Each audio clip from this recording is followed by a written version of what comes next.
अध्याय 41 शून्य का अंत। ये पूरी तरह से अंधेरी जगह थी। इस अंधेरी जगह में एक विशाल स्तंभ के अलावा कुछ भी नहीं था जिस पर बहुत सारी नक्काशी की गई थी। ये उत्कीर्णन वास्तव में बहुत गहराई और विशाल शक्ति वाले शब्द थे। ये स्तंभ एक सफ़ेद चबूतरे पर खड़ा था। ऊर्जा का एक विशाल उतार चढ़ाव आया और अगले ही पल ये जियाओ कहीं से भी विशाल स्तंभ के ठीक सामने सफ़ेद मंच पर प्रकट हुआ। ये जियाओ पहले तो भ्रमित था, लेकिन जल्द ही उसका मन स्पष्ट हो गया। ये जगह कहाँ है? अभी एक क्षण पहले वह अभी भी गोल्डन टॉवर में खड़ा था, उन 3 रहस्यमय और शक्तिशाली लोगों के साथ बात कर रहा था। अचानक यू रोंग ने उसके दिमाग में प्रकाश की एक किरण फेंकी और अगले ही पल वह यहाँ प्रकट हो गया। उसे समझ ही नहीं आ रहा था कि ये क्या हो रहा है या ये कौन सी जगह है। पहली बार उन्होंने विशाल स्तंभ सहित इस स्थान को ध्यान से देखा और यह जानकर आश्चर्यचकित रह गए कि विशाल स्तंभ वास्तव में वही स्तंभ था जिससे उन्होंने नवक्रांति कैओस शास्त्र की पहली परत को समझा था। और खंभे को देखकर ये जियो ने एक बार फिर पुष्टि की कि खंभे पर अजीब और गहरे शब्द बिल्कुल वही थे जो उसने पहले देखे थे, यानी ये वही खंभा था। लेकिन ये खंभा यहाँ क्यों था? जैसे ही ये जियाओ हैरान था, यू रोंग की आवाज़ इस विशाल अंधेरे स्थान में गूंज उठी। उसने कहा, ये शून्यता का अंत है। अब तक आपको पहले से ही पता होना चाहिए कि नवक्रांति अराजकता शास्त्र की 3 परतें हैं। मेरे गुरु प्रथम राजा इस साधना तकनीक के निर्माता थे। उन्होंने 3 दिव्य स्तंभ बनाए और प्रत्येक स्तंभ पर नवक्रांति कैओस शास्त्र की एक परत दर्ज की और 3 दिव्य स्तंभों को शून्य के अंत में कहीं छिपा दिया। जो कोई भी प्राप्त करता है पहली कुंजी पहले स्तंभ से सीखने के लिए योग्य है, और इसी तरह दूसरी और तीसरी कुंजी प्राप्त करने के बाद कोई भी दूसरे और तीसरे दिव्य स्तंभ से नवक्रांति कैओस शास्त्र की दूसरी और तीसरी परत सीख सकता है। जब कोई नवक्रांति कैओस शास्त्र की एक परत को समझ लेता है तो वे सीधे शून्य के अंत में खींचे जाने के योग्य हो जाएंगे। वहां वे खंभे के नीचे 10 गुना तेज गति से नवक्रांति अराजकता शास्त्र की खेती कर सकते हैं। साथ ही यदि वे दूसरी कुंजी प्राप्त करने में विफल रहते हैं तो उन्हें पहली कुंजी को छिपाने के लिए एक गुप्त स्थान बनाना होगा। उस समय जब कोई अन्य व्यक्ति आता है और पहली कुंजी प्राप्त करना चाहता है तो पहला दिव्य स्तंभ प्रकट होगा। पहली कुंजी प्राप्त करने के लिए योग्य होने से पहले उन्हें नवक्रांति कैओस शास्त्र की पहली परत को समझना होगा। यदि वे असफल होते हैं तो वे अपनी योग्यता खो देंगे और अपने पूरे जीवन में फिर कभी पहली कुंजी नहीं पा सकेंगे। वर्तमान में दूसरी कुंजी प्राप्त करने में विफलता दर पहले से ही 100% है। मुझे आशा है कि आप दूसरों के समान नहीं होंगे, और चूंकि आप तीनों कुंजी प्राप्त करने के बारे में इतने आश्वस्त हैं, इसलिए मैंने एक प्रशिक्षण पद्धति के बारे में सोचा जो कई बार होगी आपके लिए खुद को प्रशिक्षित करने या किसी अन्य गुरु द्वारा दिखाए गए मार्ग पर चलने से अधिक फायदेमंद है। ये जियाओ ने समझ में अपना सिर हिलाया। आखिरकार उसे समझ आ गया कि खंभा क्यों दिखाई दिया, और पहली कुंजी प्राप्त करने में सक्षम होने से पहले उसे नवक्रांति अराजकता शास्त्र की पहली परत को समझना पड़ा। शून्य का अंत, यह वह जगह थी जहां ये जियाओ पहली बार सुन रहा था। जहां तक वह जानता है अराजकता अनंत है। अराजकता की कोई सीमा नहीं है। चूंकि अराजकता की कोई सीमा नहीं है तो शून्यता का अंत कैसे हो सकता है? ये कुछ ऐसा था जिसे ये जियाओ समझ नहीं सका, लेकिन फिलहाल और भी कई बातें थीं जो वह जानना चाहता था। शून्य के अंत से जुड़ी बात फिलहाल उसके दिमाग से दूर रखी जा सकती है। वर्तमान स्थिति को समझते हुए और यह जानते हुए कि यू रोंग व्यक्तिगत रूप से उसे प्रशिक्षित करने जा रहा था, ये जियो उत्साहित और चिंतित दोनों थे। ये लाल बालों वाली लड़की असीमित ताकत वाली एक अकल्पनीय राक्षसी की तरह थी। उसे नहीं पता कि वह उसे किस तरह का प्रशिक्षण दे सकती है, लेकिन ये तो तय है कि उनकी निगरानी में थोड़े ही समय में उनकी ताकत निश्चित रूप से नाटकीय रूप से बढ़ जाएगी। 300x25017291368117 पब फ्यूचर द्वारा विज्ञापन। हालांकि साथ ही उसे चिंता भी थी कि उसके माता पिता उसके लिए चिंतित हो सकते हैं। आखिरकार उसे गोल्डन टॉवर में प्रवेश किए हुए काफी समय हो गया है और वह अभी तक वापस नहीं लौटा है। उन्होंने पूछा, मुझे यहाँ कब तक प्रशिक्षण लेना होगा? मैं कब वापस जा सकता हूँ? उन्होंने यह नहीं कहा कि उन्हें अपने माता पिता की चिंताओं को खत्म करने के लिए उनसे मिलने की ज़रूरत है, लेकिन यूरोंग इन दो सवालों के पीछे के अपने मकसद को स्पष्ट रूप से समझ गया। इसलिए उसने उससे कहा कि उसे चिंता करने की ज़रूरत नहीं है, क्योंकि उसके माता पिता को उसकी स्थिति के बारे में पहले से ही सूचित किया गया है। वे उसे यहाँ प्रशिक्षण देने के लिए भी सहमत हुए। भले ही वह दर्जनों वर्षों तक गायब रहे, कोई फर्क नहीं पड़ेगा। ये जियाओ आश्चर्यचकित था। उसे उम्मीद नहीं थी कि उसका अत्यधिक प्यार करने वाला परिवार वास्तव में उसे इतनी आसानी से कई वर्षों तक अपनी नज़रों से दूर रखने के लिए सहमत हो जाएगा। वह यूरोन की बातों पर संदेह करना चाहता था, लेकिन उस पर संदेह करने का कोई कारण नहीं था। चूंकि यही मामला है, वह यहाँ अपने प्रशिक्षण पर पूरा ध्यान केंद्रित कर सकते हैं। जरा ठहरिए। ये जियाओ ने अचानक अपना सिर उठाया और अपने सिर के ऊपर काले आकाश को देखा और पूछा, दर्जनों वर्षों से आपका क्या मतलब है? एक रोशनी चमकी और सीधे ये जियाओ के ठीक सामने गिरी और एक लाल आकृति में बदल गई। यह आकृति यूरोंग थी। वह रहस्यमय तरीके से मुस्कुराई और बोली, चूंकि मैं तुम्हें प्रशिक्षण दे रही हूँ, इसलिए तुम्हें अपने परिवार में लौटने से पहले एक निश्चित स्तर की ताकत हासिल करने की जरूरत है। किस स्तर की ताकत? ये जियाओ ने भौहें चढ़ा दी। जल्द ही जवाब आ गया। अराजकता आत्मा क्षेत्र। हाँ, एक अराजकता आत्मा क्षेत्र योद्धा बने और आप अपने परिवार में वापस जा सकते हैं। अब सब कुछ आप पर निर्भर करता है। जितनी जल्दी आप अराजकता आत्मा क्षेत्र योद्धा बन जाएंगे, उतनी जल्दी आप वापस लौट सकते हैं। ये जियाओ ने जब ये सुना तो उसकी आंखें चौड़ी हो गईं। हालांकि उन्हें कैओस के बारे में ज़्यादा जानकारी नहीं है, लेकिन उन्होंने इल्यूजनरी स्पिरिट गेट की लाइब्रेरी से अपने हिस्से की किताबें सीख ली हैं। साथ ही वह जानता था कि इल्यूशनरी स्पिरिट गेट के मुख्य शिष्य कैओस स्पिरिट दायरे के योद्धा हैं, और सामान्य लोगों की तो बात ही छोड़िए, कैओस स्पिरिट दायरे में कदम रखने से पहले प्रतिभाशाली लोगों को भी कम से कम 10 साल का गहन प्रशिक्षण लेना पड़ता है। उसे कितना समय लगेगा? वह कुछ कहना चाहता था, लेकिन ये जियाओ के कुछ भी कहने की प्रतीक्षा किए बिना यूरोंग ने अपना हाथ लहराया और जारी रखा, मेरे साथ किसी भी चीज़ पर बातचीत करने के बारे में भी मत सोचो। जैसा कि मैंने कहा, सब कुछ आप पर निर्भर करता है। जितनी जल्दी आप इसे पूरा करेंगे लक्ष्य, जितनी जल्दी आप अपने परिवार के पास लौट सकेंगे। ये जियाओ ने गहरी सांस ली और कुछ नहीं कहा। वह क्रोधित भी नहीं था, क्योंकि वह जानता था कि क्रोधित होने से उसका कोई भला नहीं होगा। वर्तमान में यूरोन की नज़रों में वह चींटी भी नहीं था। वह कभी भी उसकी हत्या कर सकती है, और वह उससे परिचित भी नहीं था। चूंकि उसने कहा कि बातचीत के बारे में सोचना भी मत, इसका मतलब है कि उसके पास बातचीत करने का कोई साधन नहीं है। यदि उसने फिर भी कोशिश की, तो वह यूरोन को क्रोधित कर सकता है और वह वापस लौटने के लिए आवश्यक ताकत बढ़ा सकती है। इस प्रकार उसने अपने भाग्य को स्वीकार कर लिया और सहमत हो गया। खैर, अब उसे कुछ सवालों के जवाब चाहिए थे। उन्होंने पूछा, क्या आप मुझे बता सकते हैं, जिस परीक्षण से मैं गुजरा, क्या वह केवल स्वर्ण मीनार का निर्माण था, एक भ्रम था, या वास्तविकता थी? यूरोंग ने ये जियाओ की आंखों में गहराई से देखा, जिससे उसने जल्दी से अपनी नज़रें बदल लीं। वह ये जियाओ को इस तरह देखकर हंसी। वर्तमान यूरोंग गोल्डन टॉवर में देखे गए भयंकर यूरोंग ये जियो से बिल्कुल अलग लग रहा था। यूरोंग ने कहा, मुकदमे के दौरान आपने जो कुछ भी देखा वह एक भ्रम था, साथ ही वे वास्तविक थे। आपका क्या मतलब है? ये जियाओ पूरी तरह से भ्रमित था। यूरोंग ने उसे उत्तर देकर उसकी शंकाओं को दूर किया। दरअसल मुकदमे के नाम पर तुम्हें यूहाओ ने अतीत में भेज दिया था। अतीत? ये जियाओ हैरान था। वह स्वर्ग नामक स्रोत ब्रह्मांड से था। जब वह अभी भी स्वर्ग में था, उसने स्वर्गीय दाव के सभी कानूनों और उनके गहन अर्थों को समझा और समझा। स्वर्गीय दाव के कुल 3000 कानून थे।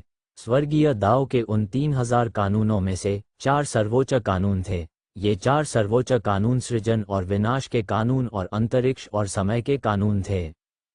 उनका अपना ब्रह्मांड, जो वर्तमान में कैओस के कमल द्वारा उनके शरीर के अंदर सील कर दिया गया है, स्वर्गीय दाव के इन 3000 कानूनों की उनकी समझ के आधार पर एक वास्तविक ब्रह्मांड में बदल गया। चूंकि उन्होंने समय के नियम को समझ लिया था, इसलिए वे अच्छी तरह समझ गए थे कि समय के साथ खिलवाड़ करने से बहुत बड़ा बदलाव आएगा। बदलाव अच्छा हो सकता है, लेकिन संभावना कम है। सामान्यतः इस प्रकार का परिवर्तन सदैव विपत्ति ही लाता है। C42CH42 जोखिम का जोखिम। अतीत में जाने या किसी को अतीत में भेजने के लिए व्यक्ति को समय की बहुत गहरी समझ होनी चाहिए। ऐसा लगता है कि युहाओं ने भी समय के नियम को समझ लिया है। ये सिर्फ इतना है कि ये जियो द्वारा समझा गया समय का नियम एक स्रोत ब्रह्मांड से संबंधित है जो अराजकता में काम नहीं करता है, लेकिन युहाओं ने जो समझा वह अराजकता के समय का कानून था। दोनों के बीच का अंतर उतना ही बड़ा था जितना सोर्स यूनिवर्स और कैओस के बीच का अंतर। सोर्स यूनिवर्स कितना शक्तिशाली है? सोर्स यूनिवर्स की ताकत को उसके भीतर रहने वाले लोगों की ताकत की सीमा के आधार पर मापा जा सकता है। सबसे मजबूत स्रोत ब्रह्मांड केवल सच्चे दिव्य ईश्वर क्षेत्र की उच्चतम शक्ति वाले लोगों को ही समायोजित कर सकता है, जो कि अराजकता में फाउंडेशन बिल्डिंग का 9वां क्षेत्र है। लेकिन जब अराजकता की बात आती है तो फाउंडेशन बिल्डिंग के 9 क्षेत्र केवल खेती के शुरुआती क्षेत्र थे। इन लोगों को अराजकता का प्राणी भी नहीं माना जा सकता, क्योंकि वास्तव में अराजकता का प्राणी बनने के लिए किसी को अराजक परिवर्तन के 3 चक्रों से गुजरना पड़ता है। अराजक परिवर्तन के प्रत्येक चक्र के 3 चक्र एक कृषक के शरीर में अराजकता ऊर्जा का परिचय देते हैं और उनके शरीर को अराजकता ऊर्जा से अधिक परिचित होने के लिए रूपांतरित करते हैं। अंतिम परिवर्तन के बाद, जो कि तीसरा परिवर्तन है, कृषक आधिकारिक तौर पर कैओस ऊर्जा की खेती शुरू कर सकते हैं, उन्हें स्वतंत्र रूप से अपने शरीर के अंदर और बाहर अवशोषित और जारी कर सकते हैं। और केवल तभी वे अराजकता धूल क्षेत्र में कदम रख सकते थे। सुबह के सितारों की भूमि में वह असीम अराजकता में अन्य भूमि की तुलना में एक कमजोर भूमि है। कैओस डस्ट दायरे के योद्धा बिल्कुल शुरुआती की तरह हैं। एल्यूशनरी स्पिरिट गेट जैसी अधिपति शक्ति में कैओस डस्ट दायरे के योद्धा सिर्फ आंतरिक शिष्य हैं।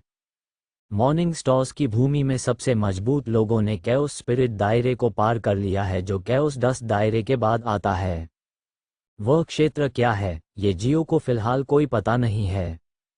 पब फ्यूचर द्वारा विज्ञापन संक्षेप में कहें तो कैओस में सबसे कमजोर भूमि भी सोर्स यूनिवर्स से कहीं बेहतर थी। सोर्स यूनिवर्स की तुलना अराजकता से करने की बिल्कुल भी आवश्यकता नहीं है। क्या अराजकता में भी समय का कोई नियम है? बेशक वहाँ है। हालांकि अराजकता का समय नियम स्रोत ब्रह्मांड के समय नियम से काफी अलग था। अपने पिछले जीवन में ये जियाओ ने स्वर्गीय दाओ के सभी 3000 नियमों को समझ लिया था, लेकिन अराजकता में उनके द्वारा समझा गया कोई भी कानून काम नहीं करेगा, उसे शून्य से शुरुआत करनी पड़ी। मुद्दे पर वापस आते हुए, यूहान न केवल समय के नियम को समझने में सक्षम है, बल्कि समय में हेरफेर भी कर सकता है, जो वास्तव में ये जियो को अत्यधिक झटका देगा। वह ये जानकर भी हैरान था कि यूहान को अराजकता की इच्छा से दंडित नहीं किया गया था, भले ही उसने ये जियो को अतीत में भेज दिया था। लेकिन अगर वह सचमुच अतीत में था, तो ये जियाओ ने असमंजस में पूछा, ऐसा क्यों है कि गोलियां और अन्य सामान मुझ पर काम नहीं कर रहे थे, लेकिन सूलिंग ने रेड मून के खोए हुए जंगल से जो औषधीय फल प्राप्त किया, उसने तुरंत मुझे अराजक परिवर्तन के पहले चक्र में कदम रखने में मदद की। वह कौन सा लक्ष्य था जिसने आपको गोल्डन टॉवर में प्रवेश कराया? उत्तर देने के बजाय यू रोंग ने एक और प्रश्न पूछा। मैं पहली मंजिल और यहाँ तक कि दूसरी मंजिल से भी खजाना प्राप्त करना चाहता था, ताकि मैं कम से कम अराजक परिवर्तनों के पहले चक्र के 3 चक्रों तक अपनी ताकत बढ़ा सकूं, ये जियो ने उत्तर दिया।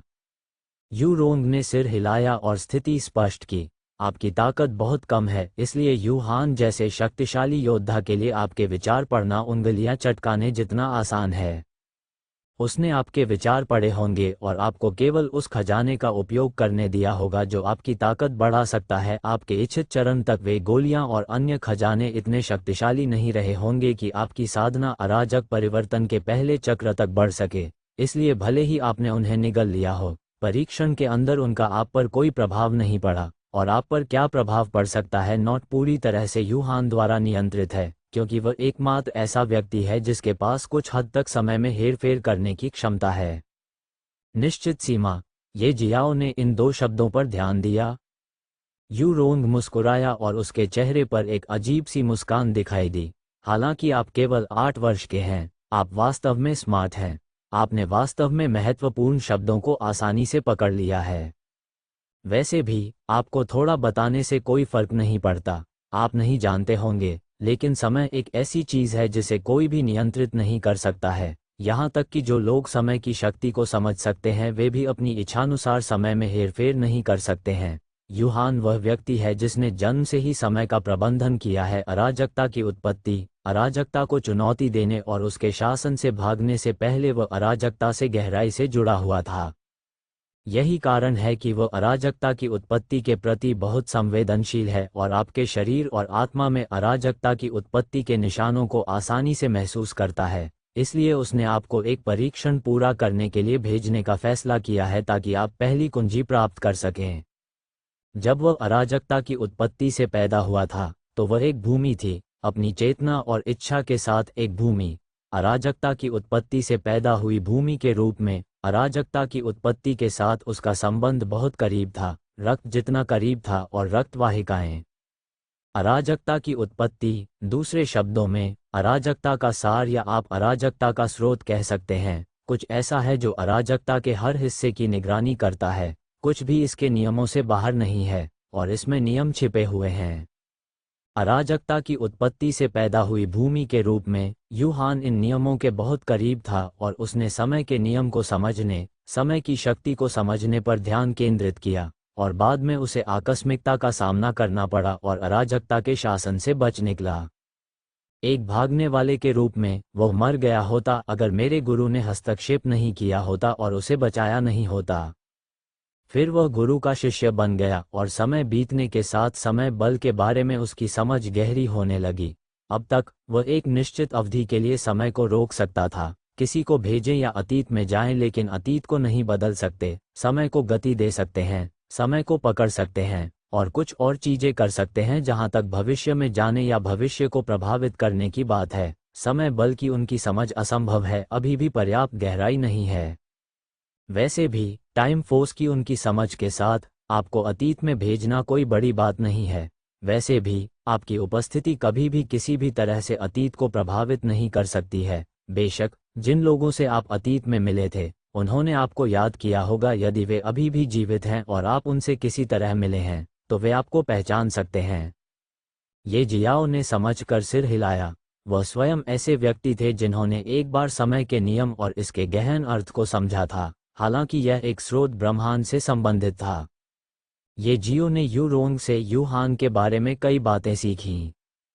पब फ्यूचर द्वारा विज्ञापन अंत में अभी भी कुछ चीजें थीं जो उसे समझ में नहीं आईं। समय बल, बल क्या है? क्या यह एक कानून नहीं होना चाहिए? समय का कानून? ये जियो ने फिर पूछा। कानून? यूरोंग आश्चर्यचकित हुआ और उसने फिर से ये जियाओ की आंखों में देखा। जैसे ही उसने ये जियाओ को गहराई से देखा तो उसकी मुस्कान गायब हो गई। फिर उसकी आंखों में एक भ्रमित भाव प्रकट हुआ और उसने बुदबुदाया, वह किसी स्रोत ब्रह्मांड से आया हुआ व्यक्ति नहीं लगता। वह कानूनों के बारे में कैसे जानता है? इससे कोई फर्क नहीं पड़ता कि ये जियो ने कानूनों के बारे में बात की, लेकिन जब उन्होंने विशेष रूप से समय के कानून के बारे में बात की तो इसका मतलब है कि वह ब्रह्मांड के 3000 कानूनों के बारे में बात कर रहे थे जो पूरी तरह से स्रोत ब्रह्मांड से संबंधित हैं। ये जियाओ उसकी बात सुनकर चौंक गया। उसे उम्मीद नहीं थी कि वह अचानक सोर्स यूनिवर्स का जिक्र करेगी और यहाँ तक कहेगी कि वह ऐसा नहीं लग रहा था कि वह सोर्स यूनिवर्स से है। जरा ठहरिए, वह वास्तव में सोर्स यूनिवर्स का कोई व्यक्ति है। बात सिर्फ इतनी है कि यूरोन किसी तरह भ्रमित हो गया। स्पष्ट रूप से समझने के लिए कि क्या हो रहा है, ये जियो ने पूछा, सोर्स यूनिवर्स से आपका क्या मतलब है?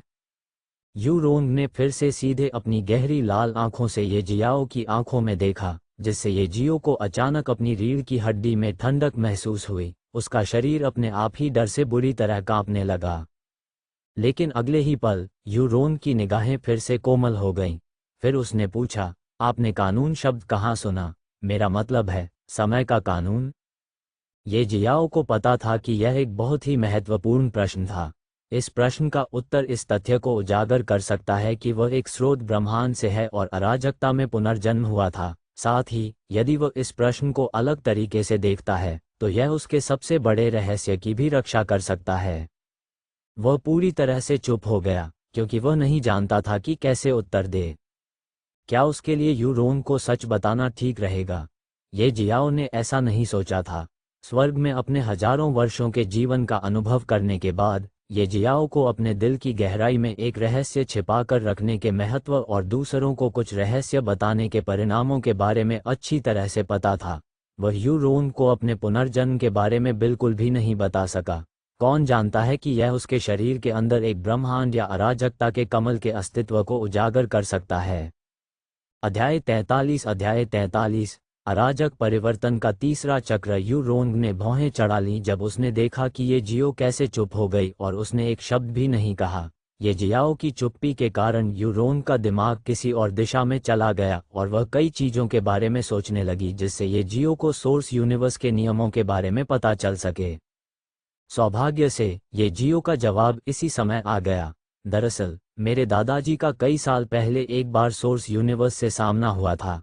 जब मैंने अपने दादाजी से उनके कारनामों के बारे में बताने के लिए कहा तो उन्होंने मुझे उस सोर्स यूनिवर्स के बारे में बताया जिसे उन्होंने गलती से खोजा था। उन्होंने ही मुझे सोर्स से जुड़ी कुछ बातें भी बताई थीं, ब्रह्मांड अपने नियमों सहित। ये जियाओ के लिए यह एक आदर्श बहाना था। यू रोंग को भी इस स्पष्टीकरण पर संदेह नहीं हुआ। आखिरकार ये जियाओ के दादा लिंग वेई लॉन कुछ हजार साल पुराने एक बूढ़े व्यक्ति थे। उन्होंने अपने जीवन में कई चीज़ों का अनुभव किया था और यह कहना अतिशयोक्ति नहीं होगी कि उन्होंने एक बार सोर्स यूनिवर्स की खोज की थी और इसके बारे में कई चीज़ें जानते हैं। क्या आपके पास पूछने के लिए और भी प्रश्न हैं? यू रोंग ने अजीब सी मुस्कान के साथ पूछा। ये जियाओ उसे ये कहते हुए सुनकर आश्चर्यचकित रह गया। उसके पास वास्तव में कुछ और प्रश्न थे, लेकिन जैसे ही उसने एक और प्रश्न पूछने के लिए अपना मुंह खोला उसे अचानक अपनी रीढ़ की हड्डी में ठंडक महसूस हुई। उसे इतनी ठंड लगी कि उसकी आत्मा लगभग जड़ हो गई। उसे तुरंत कारण पता चल गया और उसने झट से अपना सिर हिलाते हुए कहा, नहीं, मैं नहीं जानता। और फिर सब कुछ तुरंत शांत हो गया। उसे अब कुछ भी महसूस नहीं हो रहा था। यू रोंग बेतहाशा मुस्कुराया और बोला, ठीक है, फिर हम शुरू कर सकते हैं। फिलहाल आप अपने शरीर के साथ यहाँ नहीं हैं, आपका शरीर अभी भी मेरे साथ बाहर है। क्या? ये जियाओ हैरान था। जिस क्षण से वह इस स्थान पर प्रकट हुआ वह सोच रहा था कि वह अपने शरीर के साथ यहाँ है। यू रोंग ने समझाया, आपकी चेतना यहाँ है, आपका शरीर बाहर है, अचेतन है। मैंने ऐसा इसलिए किया क्योंकि यह आपको यहाँ लाने का सबसे आसान और एकमात्र तरीका था। यदि आप अपने शरीर के साथ यहाँ आना चाहते हैं तो आपको एक रास्ता तलाशना होगा स्वयं, क्योंकि मेरे स्वामी प्रथम राजा के अलावा कोई भी शून्य के अंत का रास्ता नहीं जानता है। ये जियाओ ने समझ में सिर हिलाया। प्रथम राजा में भी उसकी रुचि बढ़ती जा रही थी। अराजकता के प्रथम राजा के रूप में वह अवश्य ही बहुत प्रसिद्ध होगा। ये जियो ने मौका मिलने पर उसके बारे में जानकारी हासिल करने का फैसला किया। फिलहाल वह अभी तक अपने परिवार के पास भी नहीं लौट सके हैं। यू रोंग अचानक गंभीर हो गए और कहा, जब तक आप अराजक परिवर्तन के तीसरे चक्र की खेती कर सकते हैं, मैं आपकी चेतना को आपके शरीर में वापस लाऊंगा। साथ ही आपको नवक्रांति अराजकता शास्त्र की पहली परत को समझने की पूरी कोशिश करनी चाहिए। इस साधना तकनीक को समझना और इसके सार को समझना आसान नहीं है। तो यहाँ से बाहर निकलने का मतलब है कि उसे अराजक परिवर्तन योद्धा का तीसरा चक्र बनना होगा। ये जियाओ ने समझ में सिर हिलाया। वह जल्द से जल्द, शायद 6 महीने के भीतर, इस लक्ष्य तक पहुंचने के लिए दृढ़ संकल्पित थे। लेकिन सब कुछ करना उतना आसान नहीं है जितना कोई सोचता है। जैसे जैसे ये जियाओ ने खेती की, समय बीतता गया और शून्य के अंत में ये जियो को यहाँ रहते हुए पहले ही 1 साल और 8 महीने हो चुके हैं। लेकिन फिर भी वह अराजक परिवर्तन के तीसरे चक्र के योद्धा बनने में असमर्थ रहे। वर्तमान में वह केवल एक चरण आगे बढ़ा है। वह अब अराजक परिवर्तन योद्धा का दूसरा चक्र था। उन्होंने एक बार यू रोंग से पूछा कि वह अपनी खेती को कैसे बेहतर बना सकते हैं जबकि यहाँ केवल उनकी चेतना ही है। उस वक्त उन्होंने उससे कहा कि वह किसी भी बात की चिंता न करें। जब तक वह गंभीरता से खेती करेगा, उसकी खेती में निश्चित रूप से सुधार होगा।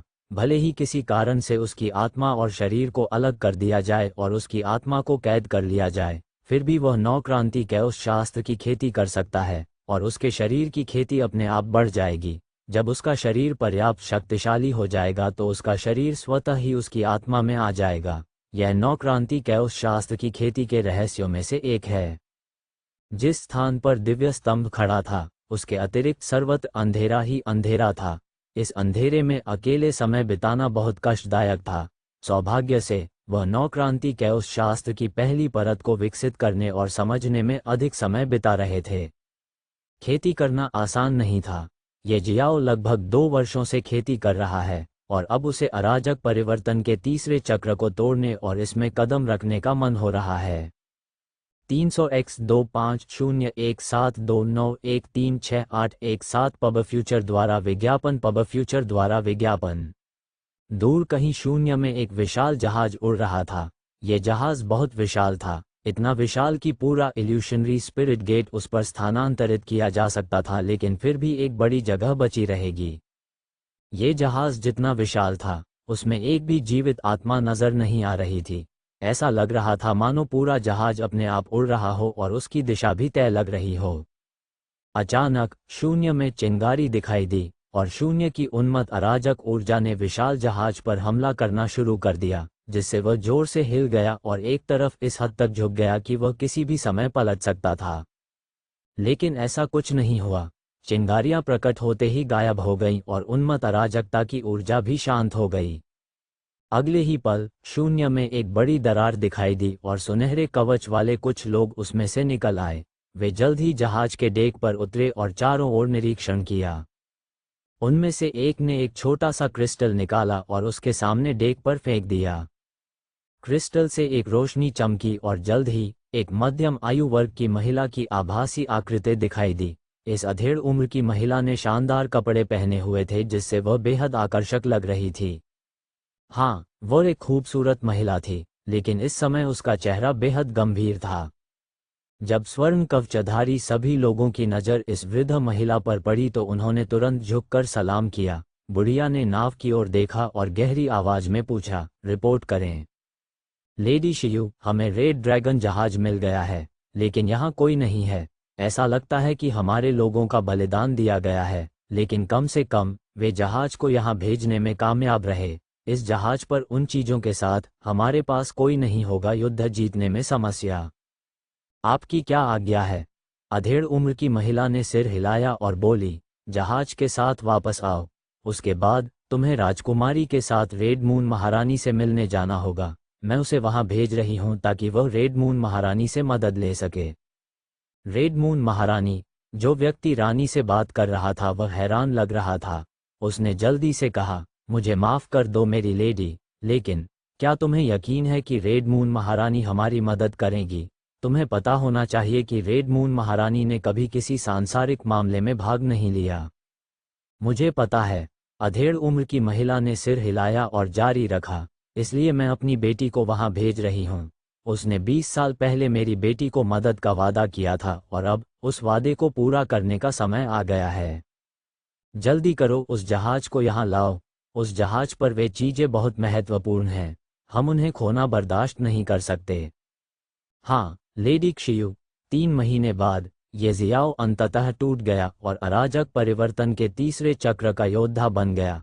अब उसे बस तीसरा अराजक परिवर्तन पूरा करना है और वह अराजकता धूल क्षेत्र का योद्धा बन सकता है, जो आसानी से अराजकता ऊर्जा को अवशोषित और उपयोग करने में सक्षम हो सकता है। ये जियाओ ने गहरी सांस ली और अपनी आंखें खोलीं। उसने स्तंभ की ओर देखा जो धीरे धीरे लुप्त हो रहा था। वास्तव में ये जियाओ के वहां से गुजरते ही उसके आसपास की हर चीज पहले से ही गायब होनी शुरू हो गई थी। अंततः समय आ गया है। ये जियाओ को पता था कि यह यू रोंग ही होगा जो इसका कारण बन रहा है। उसे किसी तरह यह आभास हो गया होगा कि उसने लक्ष्य पूरा कर लिया है, तो अब वह उसे वापस ला रही थी। जैसा कि अपेक्षित था, कुछ ही समय बाद उसे महसूस हुआ कि उसकी आंखें धुंधली हो रही हैं और बहुत जल्द उसके चारों ओर सब कुछ पूरी तरह से अंधेरा हो गया। ये जियाओ ने अपनी आंखें खोलीं और खुद को एक आयताकार पत्थर की पटिया पर पड़ा हुआ पाया। ये स्लैब पूरी तरह से हरे रंग का था और बहुत ठंडा था।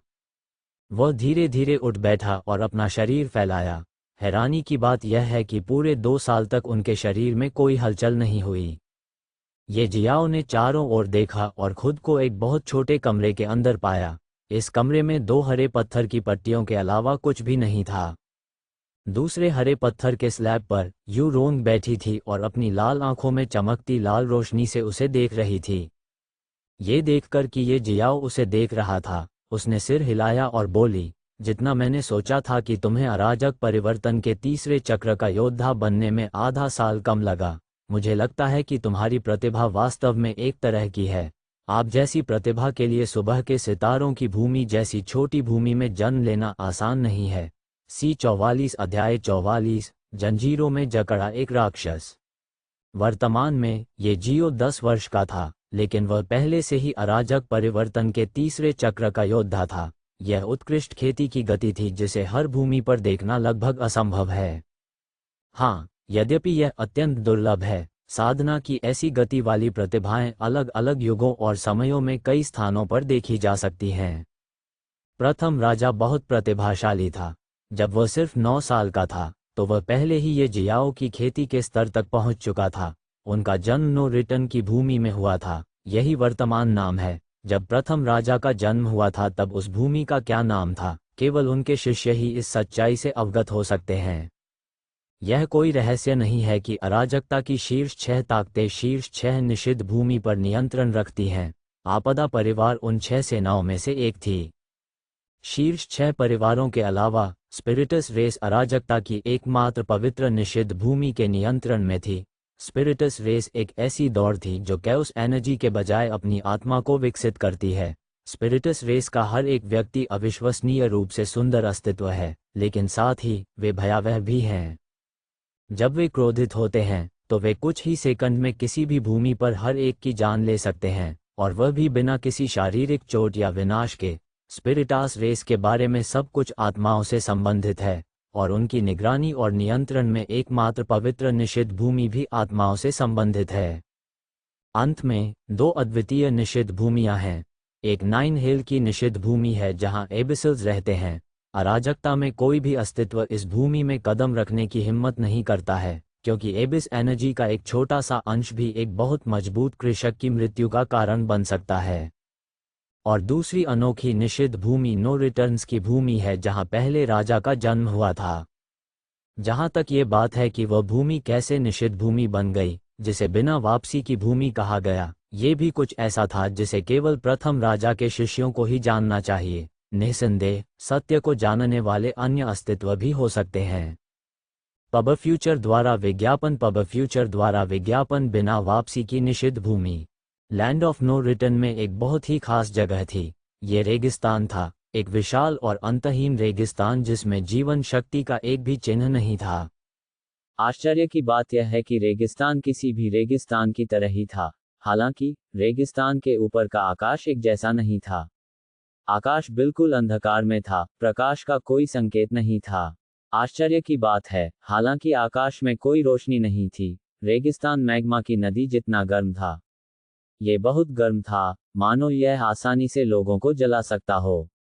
उसी समय सूरज रहित आकाश वास्तव में पूरे रेगिस्तान को सूरज की रोशनी से रोशन कर रहा था।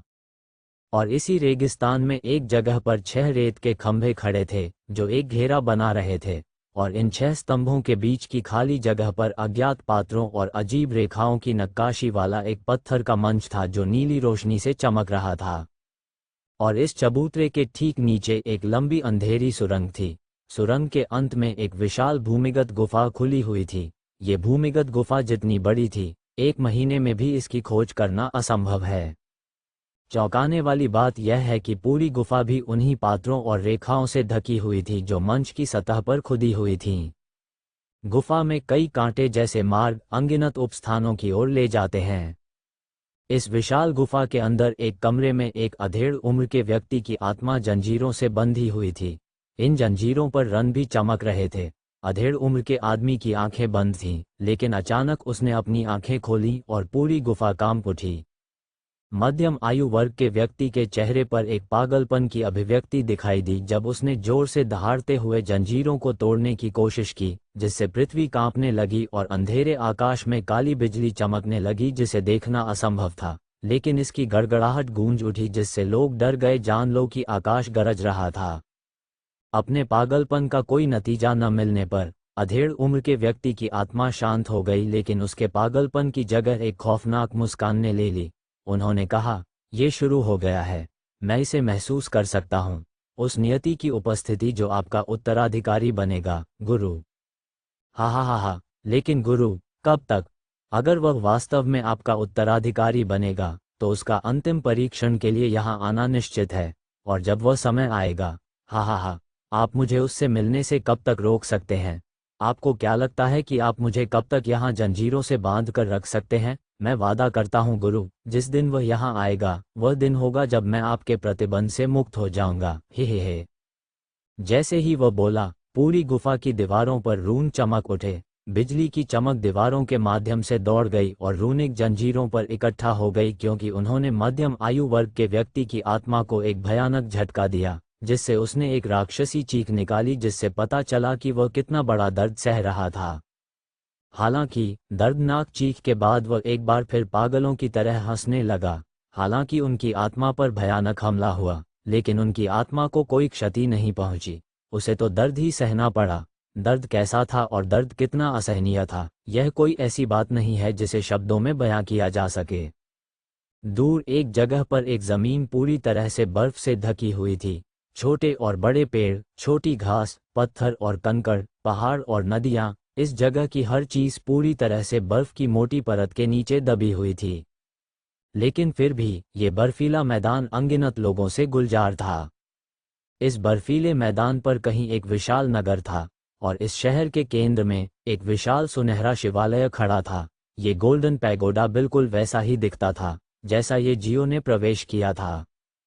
इस गोल्डन पैगोडा में लोगों को प्रवेश करते और बाहर निकलते देखा जा सकता था।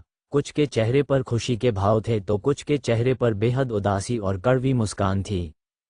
और इस शिवालय के अंदर कहीं गहरे अंधेरे में यू फेंग पालथी मारकर बैठने की मुद्रा में हवा में तैर रहा था। एक पानी का पर्दा कई हिस्सों में बंटा हुआ था और हर हिस्सा उसके सामने अलग अलग दृश्य दिखा रहा था।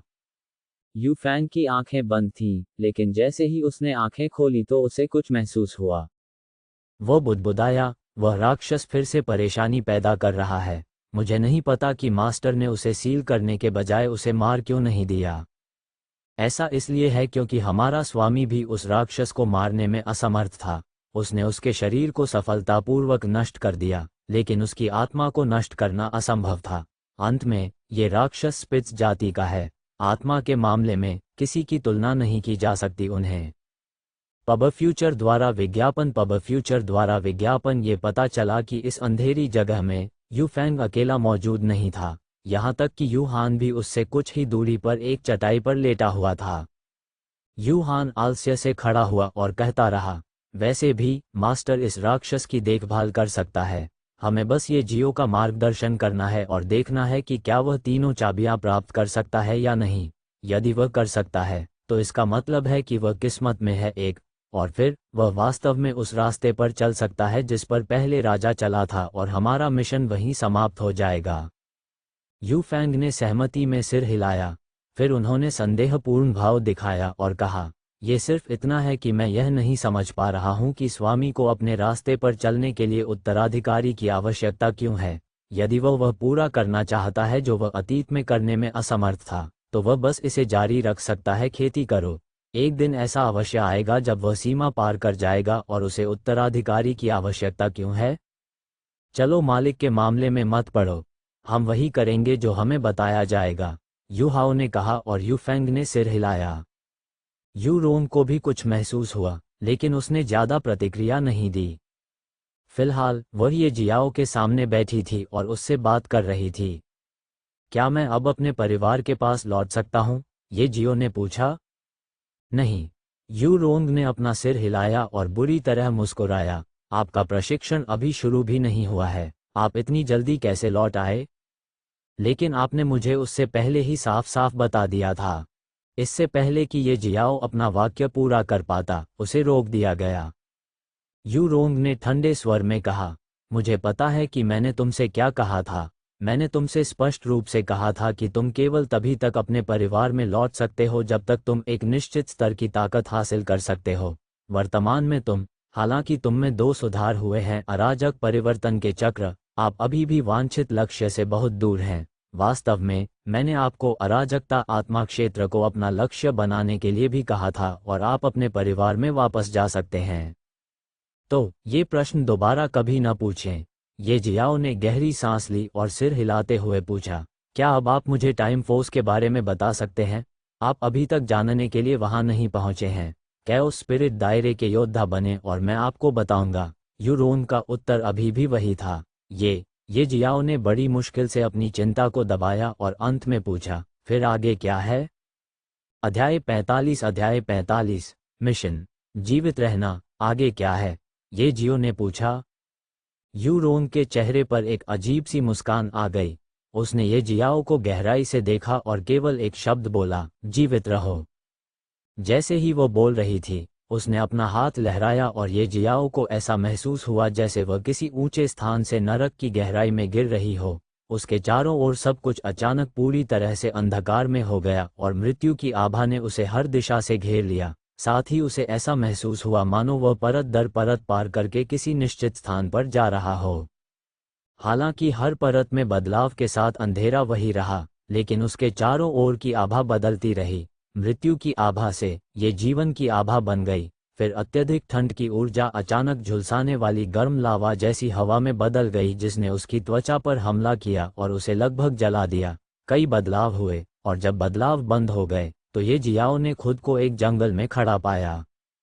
उसके चारों ओर सर्वत्र अपार जीवन शक्ति से भरे घने वृक्ष थे। हालांकि ये जियाओ पहले तो अचंभे में था, लेकिन वह जल्द ही अपने होश में आ गया। उसे अब भी विश्वास नहीं हो रहा था कि उसे यूरोंग ने अपने हाथ के एक झटके से यहाँ पहुँचा दिया था।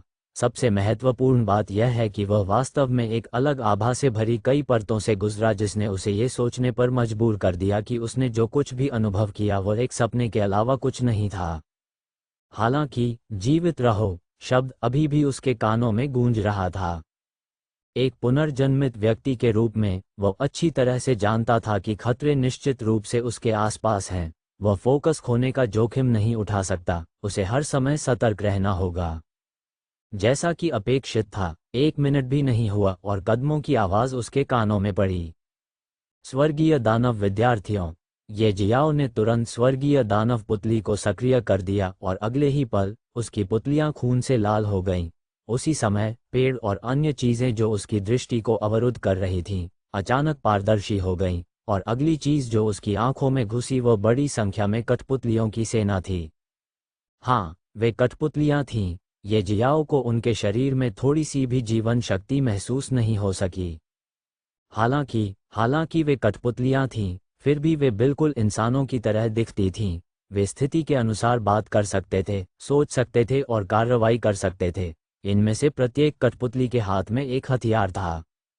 पब फ्यूचर द्वारा विज्ञापन दिव्य शिलालेख कठपुतलियां।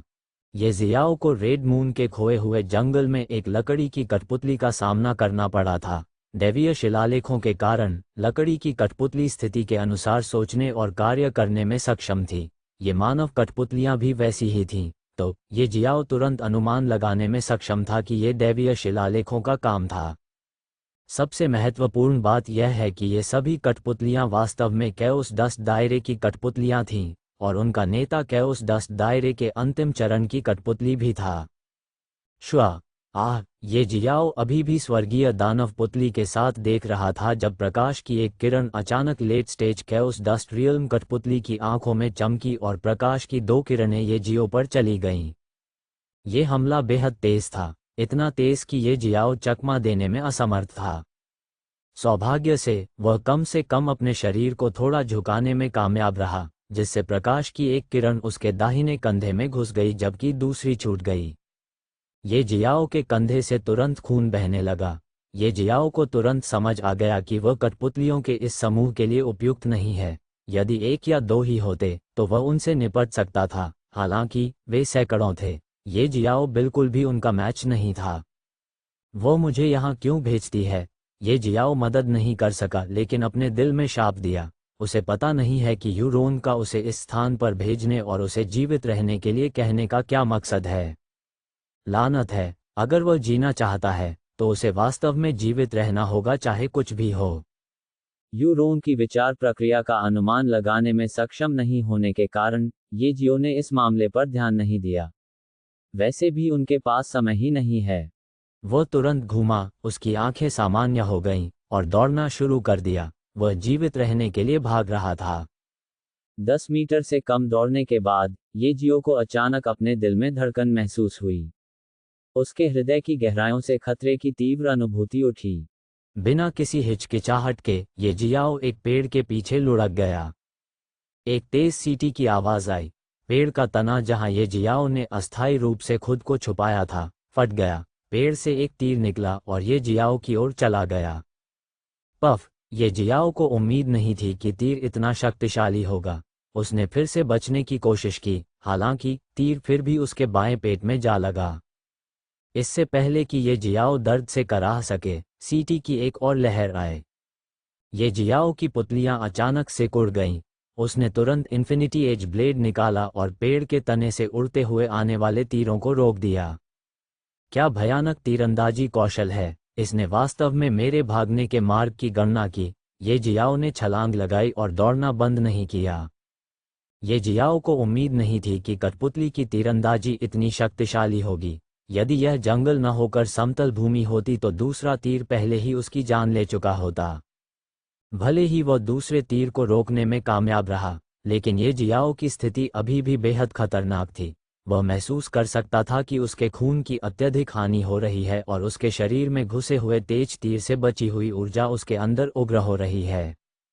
यदि ये जियो अराजक परिवर्तनों से नहीं गुजर रहा होता, जिसने उसके शरीर को अंदर से बाहर तक पूरी तरह से बदल नहीं दिया होता, तो वह अपने शरीर के अंदर की हिंसा से मर गया होता।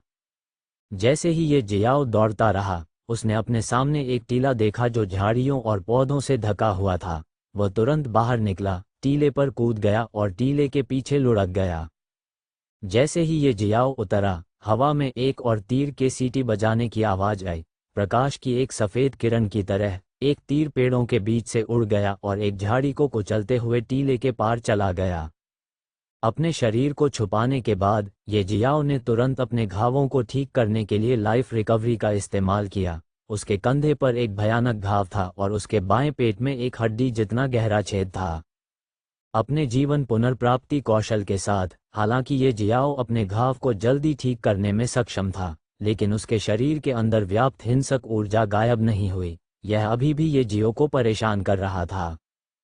पब फ्यूचर द्वारा विज्ञापन अपने जीवन पुनर्प्राप्ति कौशल के साथ, हालांकि ये जियाओ अपने घाव को जल्दी ठीक करने में सक्षम था, लेकिन उसके शरीर के अंदर व्याप्त हिंसक ऊर्जा गायब नहीं हुई। यह अभी भी ये जियो को परेशान कर रहा था।